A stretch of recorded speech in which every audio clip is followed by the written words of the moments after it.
చరిత్రలో ఈరోజు ఛానల్కి స్వాగతం. ఒకప్పుడు భారతదేశం కొత్తగా స్వాతంత్రం పొందిన రోజుల్లో దేశం ఎదగాలి, శాస్త్రం ముందుకు సాగాలి, ప్రపంచంలో భారత్ తన స్థానం సంపాదించాలి అని ఒక గొప్ప కళ కన్నది భారతదేశం. ఆ కళను నిజం చేయడానికి ముందుకు వచ్చిన మహానుభావుడు డాక్టర్ హోమీ జహంగీర్ బాబా. అతను ఒక మాట గట్టిగా నమ్మారు: సైన్స్లో బలంగా నిలబడితే దేశం బలంగా నిలబడుతుంది.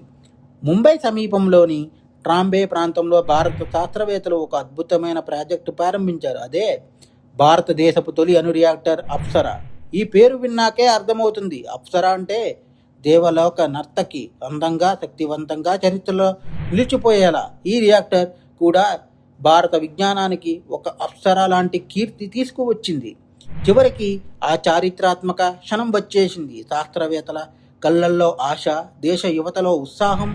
మరియు ట్రాంబేలోని అప్సరా అణు రియాక్టర్ దేశానికి అంకితమైంది. ఇది కేవలం ఒక రియాక్టర్ కాదు, ఇది భారతదేశానికి శాస్త్రంలో మొదటి పెద్ద అడుగు. అణుశక్తిలో స్వయం సమృద్ధి దిశగా ప్రయాణం, దేశ గౌరవానికి చిహ్నం. ఆ రోజు నుండి ప్రపంచం గమనించింది, భారతదేశం ఇకపై కేవలం దేశం కాదు, శాస్త్రంలో ఒక శక్తి. అప్సరా రియాక్టర్ వల్ల మన దేశంలో అణు పరిశోధనలు వేగంగా పెరిగాయి. వైద్యం, విద్యుత్, పరిశ్రమలు అన్నిటికీ ఆధునిక శాస్త్రం తోడయింది.